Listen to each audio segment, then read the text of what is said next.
오케이. 그러면 또 이어서 살펴보겠습니다. 우리 진행과 관련해서 그 간단한 이제 확인 말씀드리면서 이제 하겠습니다. 7시간인데요. 7시간 길죠? 그래서 이제 오전에 이제 2시간 하고요. 오후에 5시간이 무려 남아 있는데 요거를 이제 한 방에 보면 좀 힘드니까 그래서 이제 3위 조합으로 이제 하고요. 그다음에 이제 한번 빅 브레이크 넣겠습니다. 20분.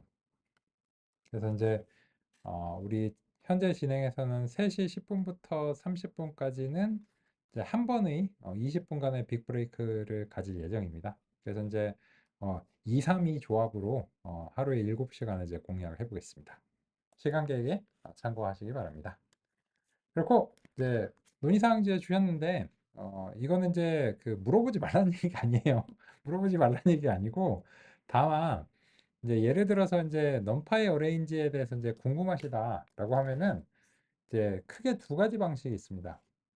그래서 이제 넘파이에서 이제 어레인지라고 하는 걸 이제 그 찾으시면 지금 이제 보시는 것처럼 이제 원칙적인 방법은 이제 이 넘파이 어레인지라고 하는 이제 매뉴얼을 이제 살펴보시는 거예요. 근데 이제 이때 보시면 이제 요 상단에 그 버전이 이제 있습니다. 이 버전에 따라서 좀 다를 수가 있거든요. 그래서 이제 지금 현재 설치된 버전을 이제 확인을 하시는 게 필요하겠죠. 그래서 이제 넘파이에서 아까 이제 그 코드의 간결함을 위해서 이제 굳이 확인 안 했는데 이 문서를 확인하실 때는 이제 버전하고 이제 맞춰봐야 되기 때문에 지금 저 같은 경우에는 이제 1.25 버전에 맞춰놨습니다. 그리고 이제 그 설치하신 것도 제가 이제 1.5 버전을 2호 버전을 딱 맞춰놨기 때문에 아마 이제 이 버전이실 겁니다.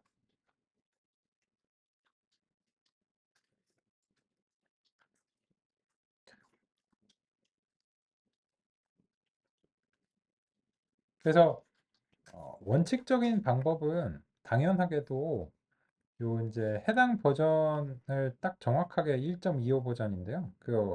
그렇게 오래된 버전 아닙니다. 보시다시피 1.26 다음에 이제 2로 갔는데 요거를 너무 급하게 움직이면 호환성에 문제가 생깁니다. 오전에 좀 겪어보신 것처럼요. 그래서 이제 1.25 버전 이제 선택하시고 지금 요거는 버전에 따라서 달라질 가능성이 거의 없는 이제 이런 함수인데 그래도 맞춰보시는 게 좋고요. 그래서 원칙적으로는 numpy arrange가 다음과 같다. 이렇게 이제 보시면 되는데, 그죠? 그런데 여기 이제 보시면 그 스타트 스탑 이렇게 이제 있고 막 무엇이기 저시기 막 되어 있어요. 물론 요새는 그 웹브라우저들에서 이제 한국어로 번역을 잘 해주긴 해요. 근데 이게 그 번역을 해줘야 되는 것과 안 해주는 것을 정확하게 구분을 못하는 경우도 종종 있잖아요. 그죠?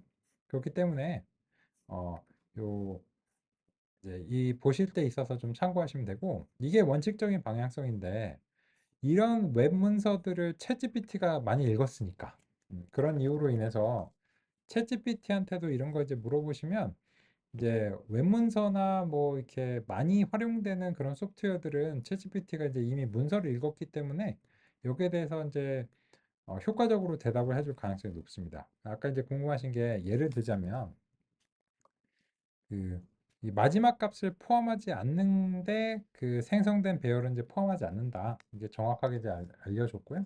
그렇습니다.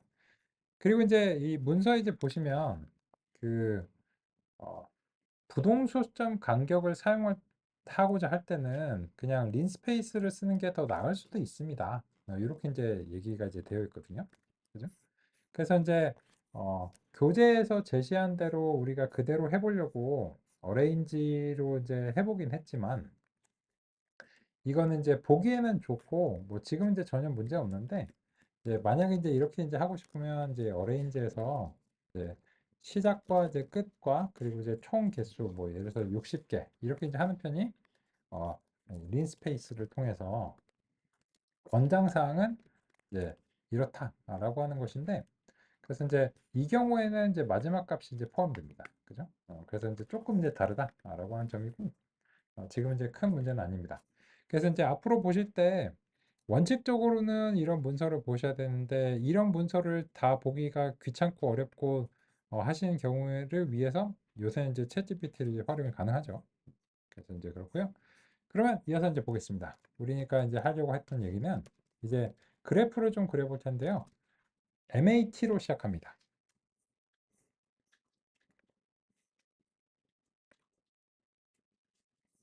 그래서 매트플라립 이렇게 이제 있는데 매트플라립을 이제 선택해 주시면 되고요. 그리고 하위 패키지가 하나 더 필요합니다. 그래서 이제 파이플럿 역시나 자동 완성의 대상입니다. 파이플럿이 되고 그리고 이제 얘는 이름이 너무 길어서 PLT라는 별명을 이제 종종 사용합니다. 그래서 이제 PLT 이제 플롯을 통해서 X랑 Y를 이렇게 이제 그려보겠습니다. 그러면 이제 예상하시던 그런 사인 그래프가 잘 나오는 것을 확인할 수 있습니다.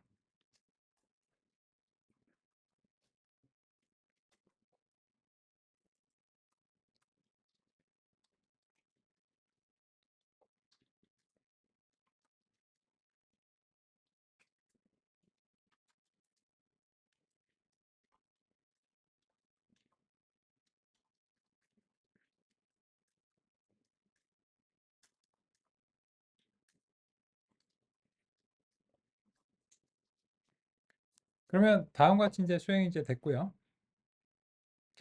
이 그래프는 우리가 이제 딥러닝의 이제 실험 결과들을 이제 눈으로 살펴보거나 아니면은 이제 데이터들을 살펴볼 때 종종 쓰기 때문에 간략하게 소개해 드렸습니다. 역시나 이제 그 출력이 너무 길기 때문에 이렇게 접어두시면 다음 셀을 이제 편리하게 사용하실 수 있습니다. 그렇고요. 그래서 이제 교재에서 이제 42페이지, 43페이지 정도에서 소개하는 내용 중에서 우리는 이제 42페이지의 내용, 단순한 그래프를 이제 살펴봤고, 뭐 이런 내용들은 그냥 지나가는 길에 주워 가겠습니다. 지금 당장 여기서 많은 시간을 쏟는 건 바람직하지 않을 것 같고요. 그래서 결론적으로는 이제 그냥 몸풀기 정도 해봤다. 이렇게 이제 보시면 되겠습니다. 그러면 47페이지 2장으로 들어가 보겠습니다. 인공지능의 시작이죠.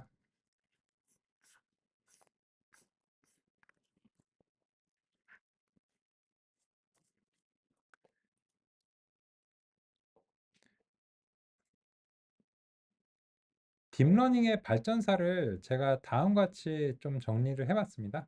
개략적으로 이제 정리를 해봤는데 현재의 딥러닝이 어디서부터 시작됐는가를 보면 1940년도부터 이제 시작이 됐다라고 할 수 있습니다. 그리고 이제 요 1943년에 MCP 뉴런을 기반으로 해서 퍼셉트론이 만들어지고 뭐 이랬는데요. 이거를 지금 우리가 알아야 돼? 라고 하면은 현재의 딥러닝에서도 여전히 요 기반이 사용이 됩니다. 그렇기 때문에 현재도 유효합니다. 이 내용 자체가. 그래서 이제 우리는 MCP 뉴런으로부터 이야기를 출발해 보고 싶습니다. 근데 이제 교재를 이제 보시면 이제 같이 살펴보시면 이번 장에서는 퍼셉트론 알고리즘을 설명합니다. 퍼셉트론은 로젠블레트가 1957년에 고안했고 신경망의 기원이 되고 어쩌고 다 맞습니다. 근데 퍼셉트론에 대한 소개를 이제 보시면 퍼셉트론은 다수의 신호를 입력받아 하나의 신호를 출력합니다. 라고 하는데 이 내용으로 아실 수는 없을 것 같아요. 그래서 이제 제가 생각하기에는 적절한 배경으로 소개를 드리는 것이 필요하다 생각이 들고 그래서 이제 준비했습니다. 요거는 가벼운 마음으로 한 5분 정도 전개가 될 예정이니까 가벼운 마음으로 이제 보시면 되겠습니다. 19세기 선형회귀가 만들어지던 시점은 통계학이 탄생하던 시점이었습니다. 통계학이 기존의 수학과 다른 점은 수집된 관측치, 즉 데이터를 기반으로 모형을 형성한다는 것입니다. 모형을 형성한다는 것은 데이터를 발생시킨 근본적인 원인을 고찰한다는 것을 의미합니다. 어떠한 데이터가 발생한 원인으로 추정되는 모형이 올바르다면 그러한 모형을 기반으로 새로운 것에 대해 예측하고 기대할 수 있게 됩니다. 지능의 반대는 본능 또는 반사적 반응이라고 할 수 있습니다. 본능과 반사적 반응은 이해 없이 정해진 동작을 하는 것이기 때문에 여러 상황에 유연한 적용이 어렵습니다. 지능은 개별 관측치에 반응할 뿐만 아니라 그러한 관측치를 지배하는 원인이 무엇인지에 대해 통찰할 수 있는 능력입니다. 사과가 떨어지면 사과가 떨어졌다는 것을 관찰하는 것에 그치는 것이 아니라 어째서 사과는 나무에서 떨어지는지 모형을 형성하고 그러한 모형이 다른 경우에도 설명력이 있는지를 확인하는 과정은 지능적입니다. 이러한 모형을 형성할 수 있는 존재는 두뇌를 가진 동물들입니다.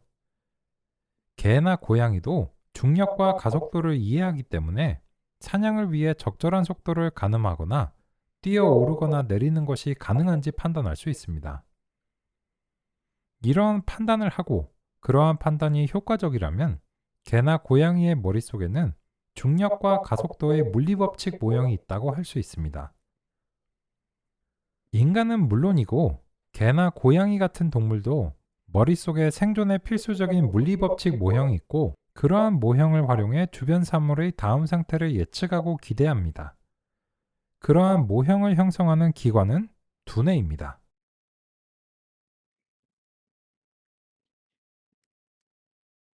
인공지능을 만들고 싶다면 어디서부터 시작해야 할까요? 어렵지만 성공적으로 문제를 해결한 사례에서 영감을 얻을 수 있을 것 같습니다. 예를 들자면 하늘을 나는 비행이 어려운 문제였지만 지금은 하늘도 날고 화성에 물체를 보낼 수도 있습니다. 비행기를 탈 때 이제는 감격하기보다는 이륙하는 데 소요되는 시간이 지루하다고 느낄 만큼 일상적인 경험이 되었죠. 그럼에도 불구하고 하늘을 난다는 건 굉장한 일입니다. 오랜 시간 동안 인류의 꿈이기도 했습니다. 신화에서 나오는 신들이나 하늘을 날 수 있었습니다. 그런 의미에서 지금은 거의 신에 가까운 존재가 되었다고 할 수 있겠죠. 어려운 문제는 어디서부터 시작을 해야 할까요? 비행이라면 새가 어떻게 나는지를 이해하는 것으로부터 시작하는 것이 자연스러운 수순일 것 같습니다. 실제로 레오나르도 다빈치의 스케치를 보면 새의 날개에 대한 관찰을 정밀하게 그려놓은 것을 확인할 수 있습니다. 그러고서도 몇백 년 후 비로소 첫 번째 비행에 성공했습니다. 인공지능도 비행과 유사한 과정을 거쳐서 발전해가고 있습니다. 그런 과정을 통해 원리를 이해하고 이해하면 응용할 수 있습니다. 컴퓨터가 무언가를 이해하고 그러한 이해를 활용해 유용한 예측과 기대를 할 수 있도록 하는 것이 인공지능의 목표입니다. 그렇다면 알려진 우주에서 유일하게 그러한 목표를 달성할 수 있는 두뇌를 이해하고 모방하는 것으로부터 시작하는 것이 당연합니다.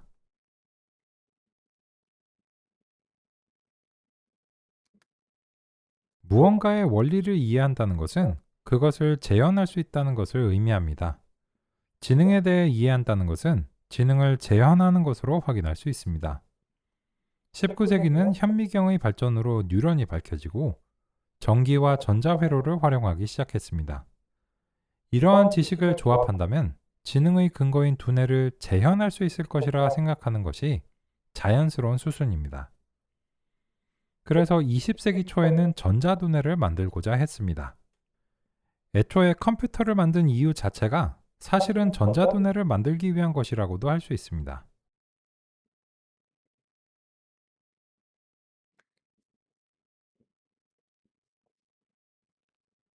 혹시 이 영화 보셨나요? 이미테이션 게임이라고 그 베네딕트 컴버배치가 영국 사람이잖아요. 그래서 이제 앨런 튜링을 이제 분해가지고 그 독일군의 이니그마 암호를 해독하기 위해서 이제 컴퓨터라고 하는 걸 이제 만드는 이제 그런 영화인데 2014년쯤으로 이제 기억합니다.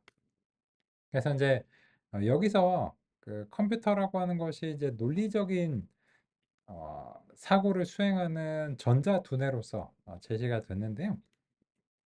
그게 인공지능의 이제 시작이라고도 할 수 있고 사실 컴퓨터를 만든 궁극적인 이유 자체가 전자 두뇌를 이제 만드는 거죠.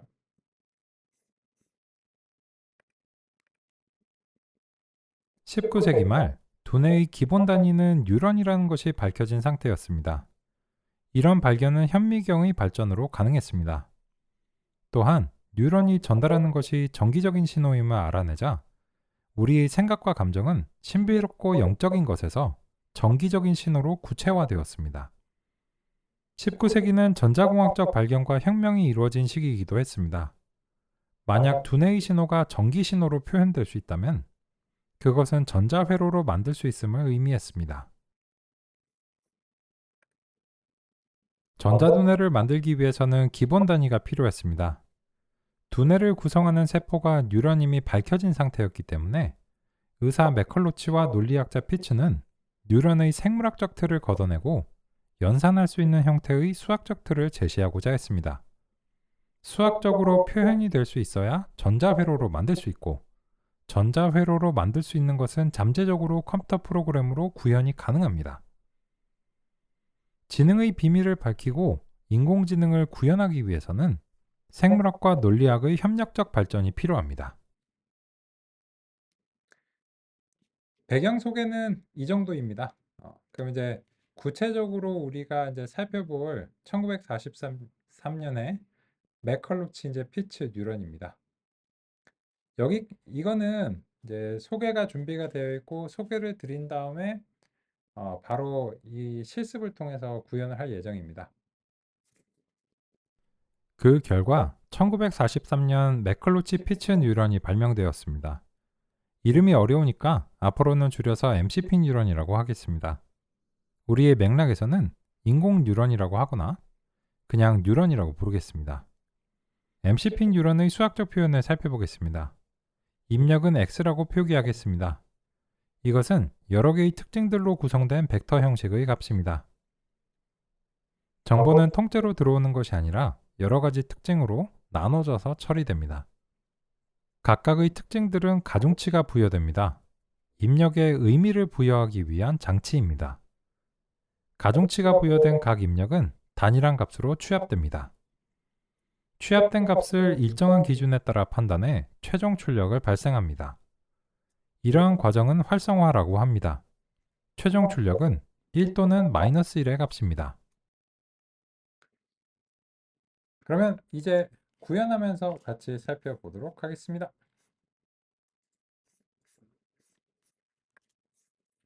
1943년 MCP 뉴런입니다.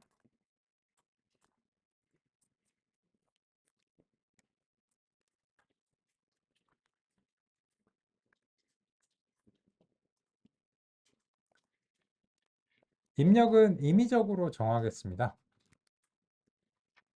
이 입력이 이제 왜 이런 형태인가에 대해서는 이제 곧 논의하겠지만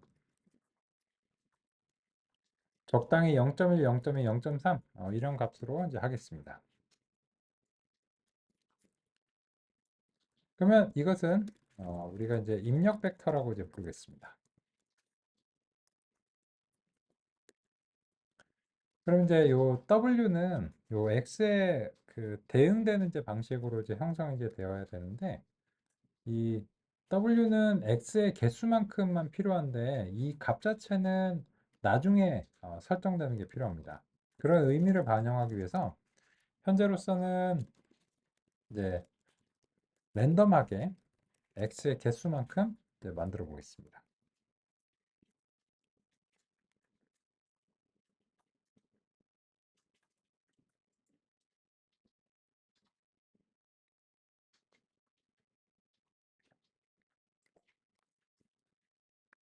여기서 이제 그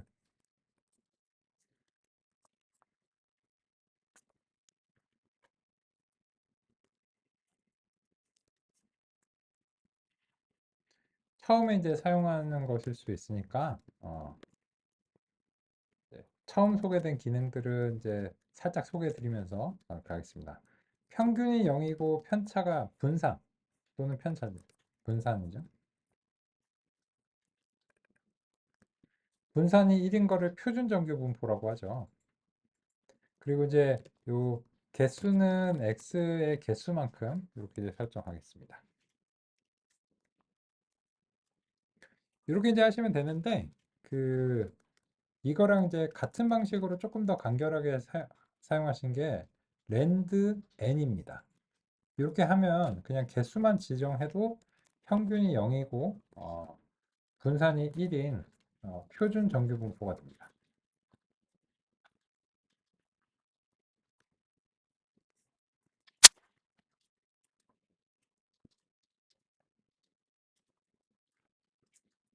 잘 아시는 것처럼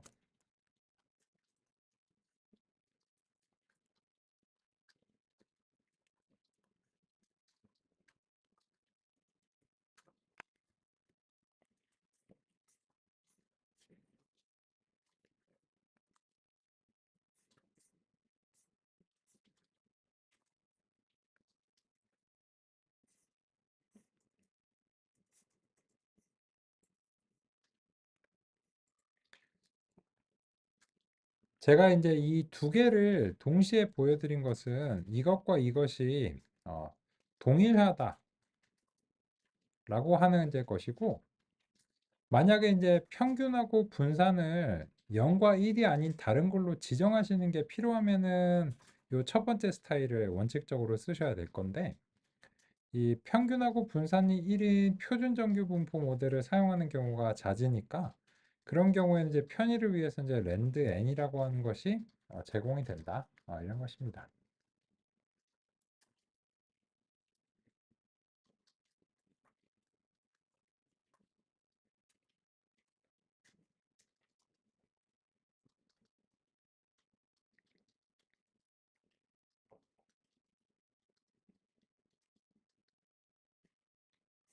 이것도 처음 소개해 드리는 거라서 다음과 같이 준비했습니다.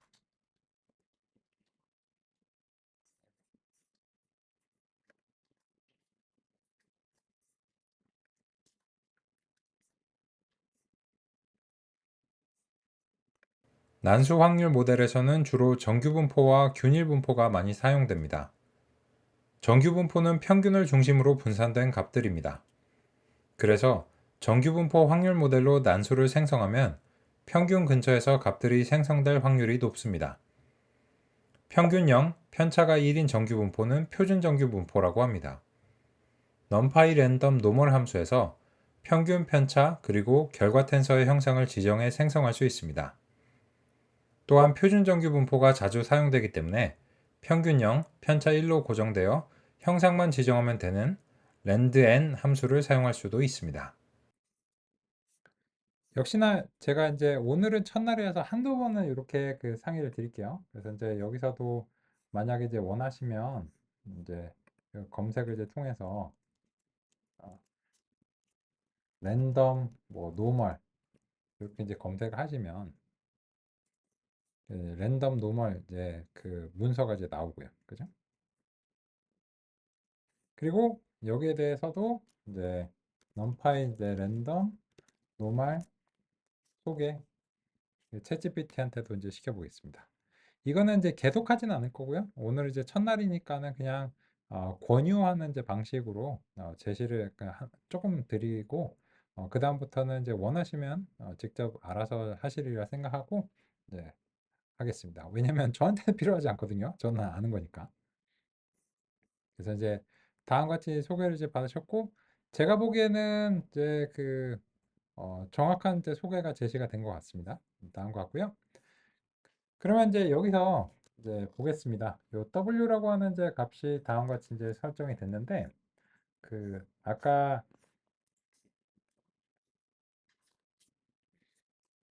MCP 뉴런과 같이 한번 맞춰 보겠습니다.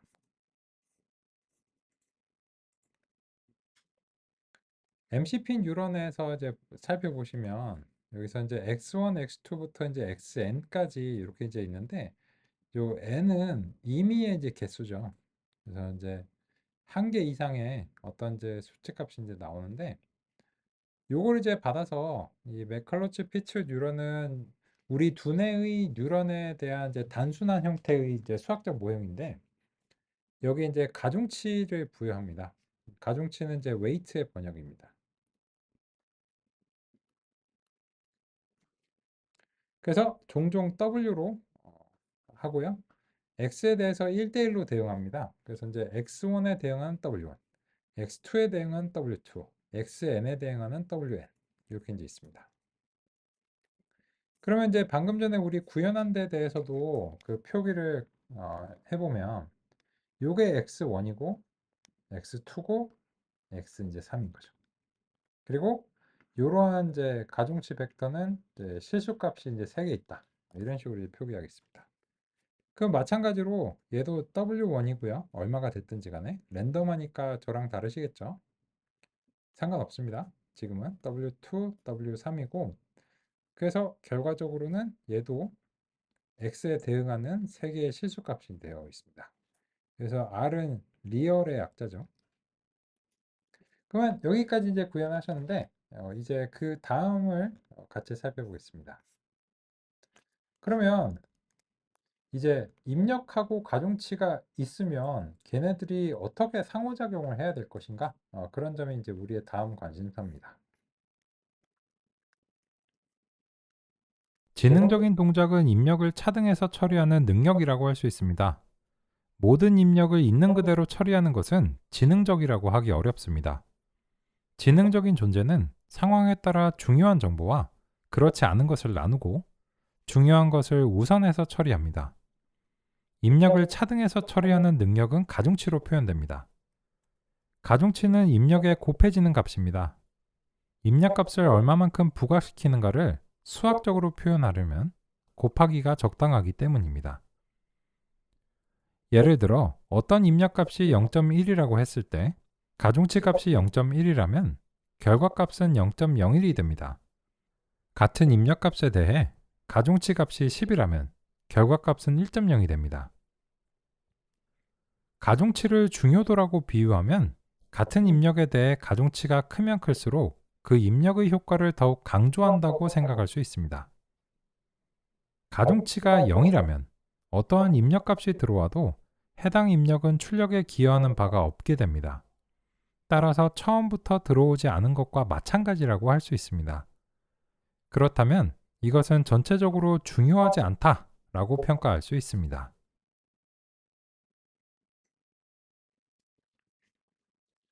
그럼 이제 여기에 대해서 약간 구현해서 이제 말씀을 드리면 이렇게 이제 말씀을 드리고 싶습니다. 점심 식사 하시러 가던 그 상황을 기억하시죠? 그 기억이 안 나는 치매잖아요. 그죠?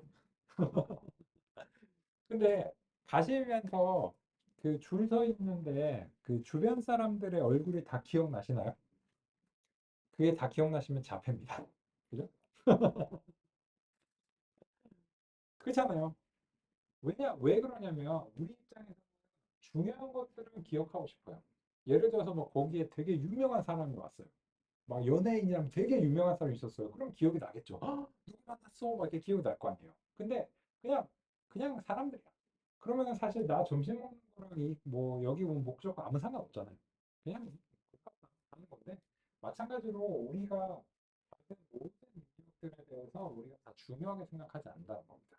그게 우리가 동작한 원리를 좀 어느 정도 짐작하게 만들어줘요. 그래서 그런 거랑 비슷하게 각각의 이제 세포들에 대해서도 입력들이 이제 존재할 거고 그 세포들의 입력들이 얼마나 이제 중요한가를 그야말로 가중치를 이제 부여하는 이런 방식이라고 할 수 있습니다. 그런데 그걸 어떻게 수학적으로 표현할 것인가에 대해서 곱하기로 표현이 됐습니다. 그러면 이건 어떻게 하면 될까요? 우리가 이거를 어떻게 하는가는 어떠한 자료 구조를 선택하는가에 달려 있는데 numPy의 ND 어레이를 선택을 했다면 그냥 그냥 원소별 산술 연산이 기본이기 때문에 x 곱하기 w를 수행하면 다음과 같이 원소별 산술 연산이 이제 수행이 됩니다. 즉 입력의 입력별 가중치 반영이라고 하는 부분입니다. 그나저나 이제 그 사전 확인 결과 그 요 데이터 과학 분야에 처음이신 경우에는 주피터도 처음이실 가능성이 높잖아요. 그래서 간단하게 이제 말씀을 드리면 이 지금 작성하시는 요런 그 단위를 이제 셀이라고 부릅니다. 주피터에서는요. 요 셀은 엑셀에서도 셀이라고 부르잖아요. 그런 거랑 이제 비슷하다고 보시면 되고 입력의 단위입니다. 그런데 요 셀들이 그 유형이 있습니다. 요 이제 상단에 이제 보시면 이건데요. 기본적으로는 요게 코드 유형입니다. 그런데 그 마크다운 유형으로 변경을 하게 되면 지금 이제 제가 보여드리는 것처럼 어, 서식이 있는 텍스트를 입력하는 게 가능합니다. 마크다운이 무엇인가에 대해서는 이거는 챗GPT한테 정말 여쭤보시길 바라겠습니다. 그렇고요. 그래서 이제 입력별 가중치를 이제 반영하는데 이거는 이제 이런 거죠. 이제 아까 이제 요 그림에서 이제 맞춰보면 x1 곱하기 w1, x2 곱하기 w2, x3 곱하기 w3인데 이거를 일일이 할 필요가 없고 numpy NDR에서는 그냥 곱하기 하면은 수행이 된다라는 사실을 알 수 있습니다. 그러면 이제 그 다음으로 이제 보겠습니다. 뉴런의 입력은 가중치가 부여된 다음 단일한 값으로 합쳐집니다. 취합하는 방법은 간단합니다. 모두 다 더하면 됩니다. 이때는 곱하기가 아니라 더하기를 통해 수행하는 것이 맞습니다. 만약 곱하기를 사용하면 어느 하나가 0이면 전체 출력이 0이 되기 때문에 문제가 생깁니다. 그 결과를 영문자 Z라고 표기하겠습니다. X는 입력이고 Y는 최종 출력이라서 사용되지 않은 문자 중에서 하나 선택하겠습니다. 그런데 연산의 과정을 살펴보니 이것은 두 벡터의 내적 연산과 같음을 알 수 있습니다. 내적 연산을 수행하기 위해서는 연산 대상 텐서들의 형상이 적절하게 구성되어야 합니다. XW 두 벡터 중 어느 하나의 행과 열을 바꾸는 전치 연산을 수행하면 내적을 수행할 수 있습니다. 가중치 W에 대해 전치 연산을 수행한다고 가정하겠습니다. 1 by n과 n by 1 형상에 대해 내적이 수행되면 1 by 1, 즉 스칼라 값이 발생합니다. 이 결과는 이전의 z값과 동일합니다. 둘 중 어떠한 표기도 괜찮지만 내적으로 표현하는 것이 약간 더 간결합니다. 그러면 이 부분 같이 살펴보겠습니다. 첫 번째로는 요 입력과 가중치가 다음과 같이 이제 그 반영이 이제 돼서 보시면은 요게 이제 다 더해져서 그냥 합쳐지면 이제 된다는 건데요. 그러면 뭐 간단하죠. 여기서 이제 그 numPy에서 이제 sum 이렇게 이제 하면은 하나의 이제 단위랑 값으로 합쳐지는 건데 요거를 그냥 임의의 문자 z라고 부르겠습니다. 그리고 이제 잘 아시는 것처럼 요 상세한 부동소수점 연산들은 그렇게 중요한 문제가 아닙니다. 그죠? 그래서 이제 이런 너무 상세한 값이 굳이 불필요하다고 이제 생각하시면 이거를 이제 프린트문에서 몇 자리까지 표현을 할 것인가 이런 식으로 지정하는 게 가능합니다. 역시나 마찬가지로 여기에 대해서는 따로 해설은 안 드리겠습니다. 이런 것들은 이제 파이썬의 기본 문법이니까 이게 궁금하시면은 요거를 복사 붙여넣기 하신 다음에 챗GPT한테 이제 물어보시면 아마도 이제 요 F라고 하는 것을 왜 쓰냐, 이 형식은 이제 무엇이냐, 이런 거에 대해서 알려줄 겁니다.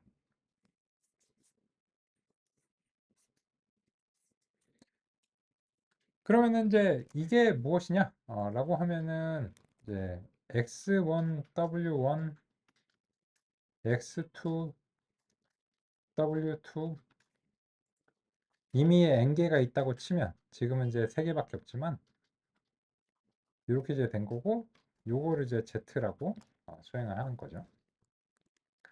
이 값은 당연히 저랑 다르시겠죠, 그죠?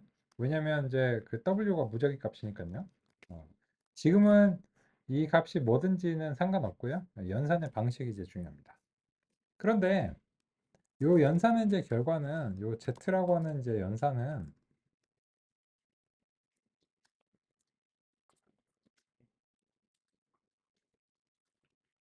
XW의 이제 내적과도 이제 동일합니다.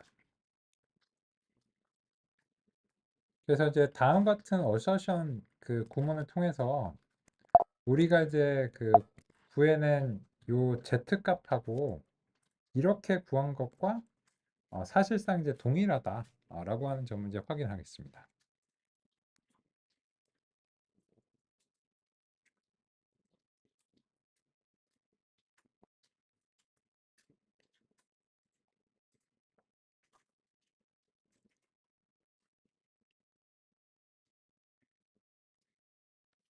이 점은 이제 어떤 점을 이제 반영한 것이냐면 요 이제 개념에서 요 W1, W2, W2 해서 요게 이제 이 기호를 한 게 요 부분이 numPy에서는 이제 sum이라고 하는 걸로 이제 수행한 것이고요.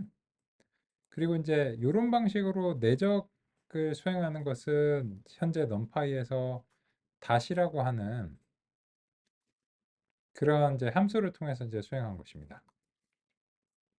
여기서 이제 내적을 왜 수행했는가 하면은 이제 여러 가지 이유가 있는데 첫 번째는 표기가 좀 더 간결하고요. 표기의 이제 효율성. 두 번째로는 연산의 효율성이 있기 때문입니다. 두 가지가 완벽하게 동일하다면 이제 어느 걸 선택해야 될 것인가? 인데 이 내적과 같은 방식을 선호하는 것이 바람직합니다. 왜냐하면 연산에 이제 소프트웨어와 하드웨어가 동원이 되는데 이런 방식의 연산이 하드웨어와 소프트웨어에 최적화되어 있기 때문입니다. 그래서 이제 나중에 이제 GPU 연산을 수행하실 때도 이런 방식의 연산에 GPU가 최적화되어 있습니다. 그런 이유로 인해서 다음 같은 연산을 이제 선호하는 것이 바람직합니다. 두 개가 같은 결과이지만요. 이제 요 내적은 그 다른 말로는 이제 벡터 곱하기라고도 하죠. 그래서 이제 x랑 w 두 가지가 이제 모두 다 벡터인데 x1하고 w1, x2, w2를 원소별로 곱한 다음에 다 더하는 방식이고 이 연산과 완벽하게 동일합니다. 그리고 원칙적으로는 내적을 수행할 때 1 by n하고 n by 1이 되어야지 요게 n하고 n하고 만나서 지워져서 1 by 1이 되는데 그래서 원래는 요런 그 전치 연산을 지정해 주시는 게 필요합니다. 근데 이제 넘파이에서는 적당히 알아서 해줍니다. 그래서 이제 이거를 이제 전치 연산을 하더라도 동일합니다. 그게 이제 무슨 말인가 하면 이제 요 W 이제 전치 연산 이제 수행한다고 해서 어차피 이제 달라지지 않는데 이게 그 원래는 이제 이렇게 이제 되어 있는 거랑 이렇게 되어 있는 게 좀 다릅니다. 이제 이 부분과 관련해서는 조금 나중에 소개를 드리겠습니다. 그래서 이제 그렇고 지금으로서는 이제 그런 연산을 걱정하지 않고 살펴보시면 되는데 다만 이 부동소점 연산을 비교할 때는 이렇게 하는 것이 바람직합니다. 왜냐하면 잘 아시는 것처럼 이거랑 1.0을 비교하면 얘는 같지 않습니다.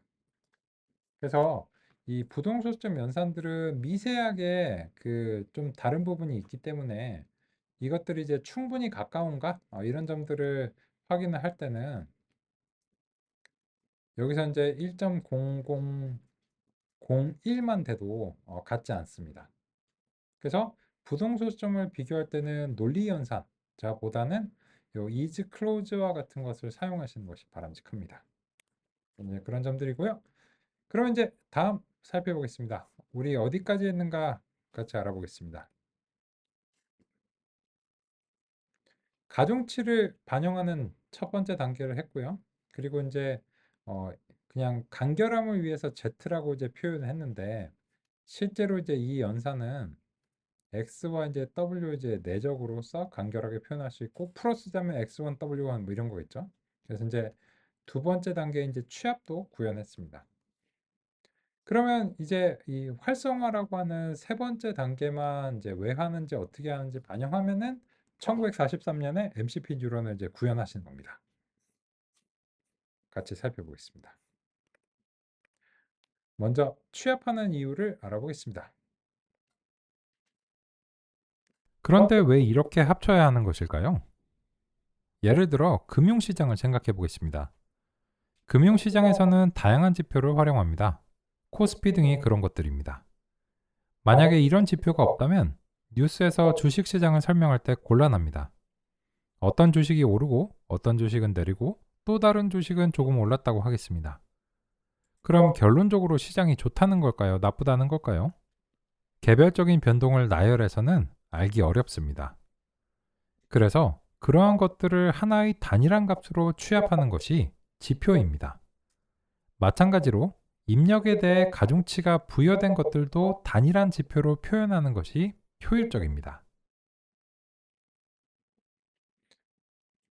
그러면 최종적인 단계, 활성화 단계가 무엇이고 어떻게 하는가 살펴보겠습니다. 이렇게 집계된 값들은 최종 단계를 거쳐서 출력됩니다. 이런 과정을 결정 또는 활성화 과정이라고 합니다. Z는 플러스 마이너스 무한대까지의 값이 될 수 있습니다. 이에 대해 어떤 특정한 임계점 B를 기준으로 Z를 평가합니다. 이러한 B는 편향이라고 부릅니다. Z의 값에 따라 Y 값은 1 또는 마이너스 1로 귀결됩니다. 그럼 구현하면서 같이 살펴보겠습니다.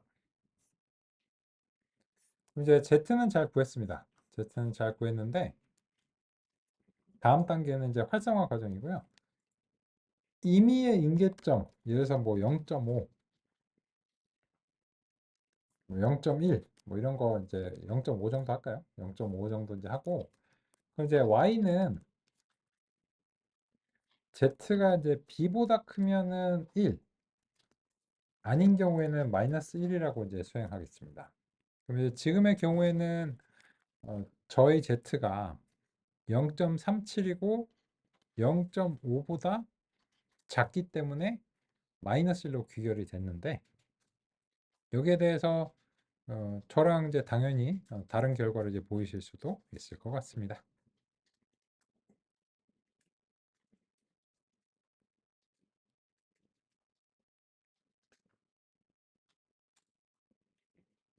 그러면 이 MCP 뉴런의 구현을 하나의 함수로 정리해 보겠습니다.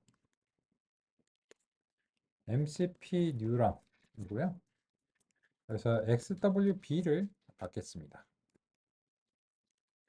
그러면 이제 Z는 XW의 내적이 이제 되는 거고요. Y는 방금 전에 이제 구현하신 대로 Z가 어떤 의미의 값일 거고 B가 모종의 값일 거고 아니면 마이너스 1이고 최종적인 출력의 의미라서 Y로 이렇게 수행하겠습니다. 그랬을 때 이 Y라고 하는 것은 MCP 뉴런에서 XWB가 이제 위에서 정의되어 있다고 가정하고 다음과 같이 넘기면 모종의 값이 나오게 됩니다. 이게 우리 두뇌의 1943년 두뇌의 기본 단위인 뉴런에 대한 수학적인 모형입니다.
그러면 교재랑 한번 맞춰보겠습니다. 48페이지를 참조해 보시겠습니다. 그림 2-1번인데 이 그림은 제가 제시한 그림과 취지가 동일합니다. 뭐랑 비교할 수 있냐면 이 그림이랑 이 그림 2-1번이 취지가 이제 동일한 겁니다. 개념이 이제 동일한데 여기에서 차이점을 좀 소개해 드리면 교재에서 요 그림 2-1번은 입력이 두 개인 경우로 한정해서 간결하게 이제 그 소개를 이제 드렸고요. 중간에 이제 연산이 되는 과정은 생략했습니다. 그리고 이제 바로 제시를 했는데 이걸 뭐 맞고 틀렸다기보다는 그냥 스타일인 거죠. 그냥 이렇게 이제 하겠다. 여기서 이제 가중치가 곱해진다라고 되어 있고, 그러면 이제 그 x1에 w1들이 다음과 같이 이제 반영이 된다라고 하는 이제 점들이고요. 그죠? 그리고 이제 이 여기에 대해서 이거를 이제 임의의 문자 Z를 저는 도입했는데 교재에서는 그냥 아직은 풀어서 제시를 하고 있습니다. 그래서 식 2.1번에 보시면 W1 X1 더하기 W2 X2 이렇게 이제 되어 있는데 요거를 그냥 매번 W1 X1 W2 X2 이렇게 말씀드리기가 좀 번잡스러우니까는 그냥 임의의 문자 Z로 하겠습니다. 요거는 그냥 뭐 값을 병정이라고 해도 상관없죠. 그냥 이제 임의의 문자를 할당하시면 됩니다. 그렇고요. 그리고 나서 이제 그 요 세타라고 하는 것을 이제 비교를 하는데 이거는 저랑 좀 문자가 많이 다릅니다. 요 제가 이제 소개해드린 곳에서는 그거 이제 B입니다. B. 그래서 이제 교재랑 이제 비슷한 스타일로 이제 제시를 드리면 Z는 B보다 클 때 1이고 작거나 같을 때 마이너스 1이다 라고 이제 소개를 드렸습니다. 요 B가 됐든 세타가 됐든 역시나 임의의 문자이기 때문에 일단 자기 마음이죠. 그래서 이제 그렇고요. 근데 통상적으로는 B라는 문자를 많이 사용하고 교재도 조금 이따 마음을 바꿉니다. 그래서 이제 요 기호는 곧 바뀔 예정입니다. 심지어 교재에서도 바뀔 예정이고, 그래서 뭐 그냥 그렇구나 이렇게 보시면 되겠습니다. 근데 또 한 가지 차이점이 있는데 교재에서 식 2.1번을 보시면 이 y가 0하고 1 두 개의 값입니다. 근데 저 같은 경우에는 y를 1과 마이너스 1로 이렇게 제시를 했습니다. 요거는 그러면 뭐가 맞는 거야? 일단은 둘 다 맞습니다만 오리지널은 1과 마이너스 1입니다. 그 왜 그런 거야? 같이 살펴볼까요? MCP 뉴런 출력 y값은 1 또는 마이너스 1로 표현합니다. 전자공학적 측면에서 살펴보면 0은 신호가 없음을 의미할 수 있습니다. 아무런 입력이 들어오지 않으면 출력은 그냥 0이겠죠. 따라서 두 개 값을 구별하고자 할 때 하나를 1로 표현한다면 거기에 구별되는 값은 0이 아니라 마이너스 1을 선택하는 것이 전기 신호적 측면에서는 바람직합니다. 예전에 모스 신호로 통신할 때 서로 다른 값들은 1과 마이너스 1, 3과 마이너스 3 값으로 표현하는 것이 그러한 이유입니다. 그런데 물리계의 전자공학과는 달리 컴퓨터의 세계는 논리계입니다. 논리의 세상에서는 없는 값도 값입니다. 그리고 없는 값은 0과 구별됩니다. 그래서 컴퓨터 프로그래밍으로 할 때는 마이너스 1 대신 0을 설정해도 무방합니다. 예전에 처음에 구현할 때는 이게 다 전선으로 구현을 했기 때문에 이 0이라고 하면은 전선이 어디 끊어진 줄 압니다. 그렇기 때문에 1에 대해서 구별되는 값이 0이면 그건 바람직하지 않고요. 따라서 이제 1에 대해서 구별되는 값으로는 이제 마이너스 1 이런 식으로 이제 수행을 했는데 상의 드린 대로 이제 컴퓨터 세상에서는 그 전선이 끊어지면 아예 컴퓨터가 동작을 안 하겠죠. 그래서 이 없는 값, 널 값이 규정이 되어 있기 때문에 널이나 넌 값이 규정이 되어 있기 때문에 그래서 0은 그냥 0이고 1과 구분되는 값으로서 사용이 가능합니다. 그래서 이거는 둘 다 맞다. 이렇게 보시면 되겠습니다. 그래서 결과적으로 1943년에 MCP 뉴런은 지금 시점에서는 굉장히 간단하게 구현이 가능하다라고 하는 점이고, 그래서 이걸 바탕으로 해서 현재의 신경망과 딥러닝의 세상이 쌓아 올려졌다라고 할 수 있습니다. 믿기 어려우시겠지만 여기가 실제로 기본 단위이고 출발입니다. 쉬는 시간 이후에 이어서 살펴보겠습니다.